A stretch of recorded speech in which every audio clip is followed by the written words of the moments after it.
Now let's break down Ethereum's cash flow model.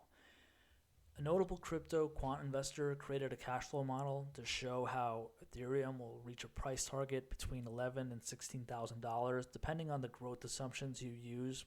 Remember, all models are as good as their assumptions, so the input factors are variables. So he's expecting a value of 4 to 5x the current price of Ethereum, which is around $2,000 to $3,000. So let's look at some of the model inputs. You could find the entire Excel model that he created if you subscribe to his newsletter, CoinStack, or follow him on Twitter at Ryan Alice.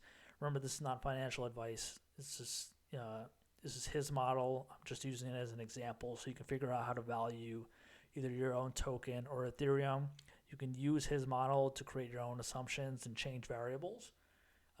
But when you're using someone else's model, always do your own research. So the inputs for January 2022, as I mentioned, $1.3 billion was made in revenue.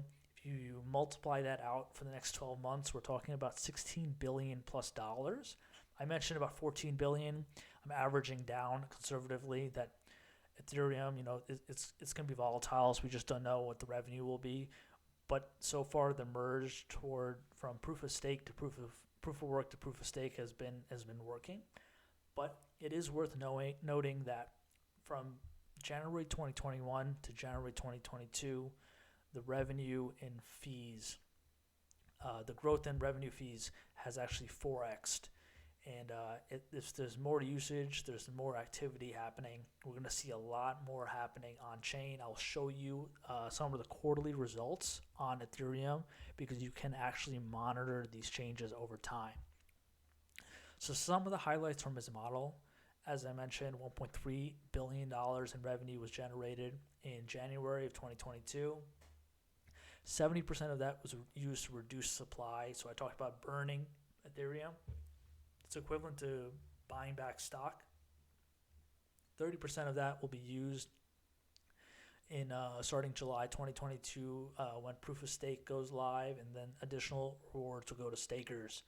So that's the direct cash flow of fees going straight back to the stakers of Ethereum. And remember, 100% of the revenue is going back to cash flow holders since there's no cost on the network. All the validators and nodes, or in this case stakers, are taking that load over for the cost. His model shows PE ratio, price to earnings ratio of 21 times. And the revenues, as I mentioned, have 4x in the last 12 months. So I know what you're thinking. DCF models may not apply to crypto, and that's correct. It's not a traditional asset like stocks and bonds, but it is a way to value an asset. Remember, this is some form of either a capital asset, commodity, or currency, so it's not easy to use our traditional models.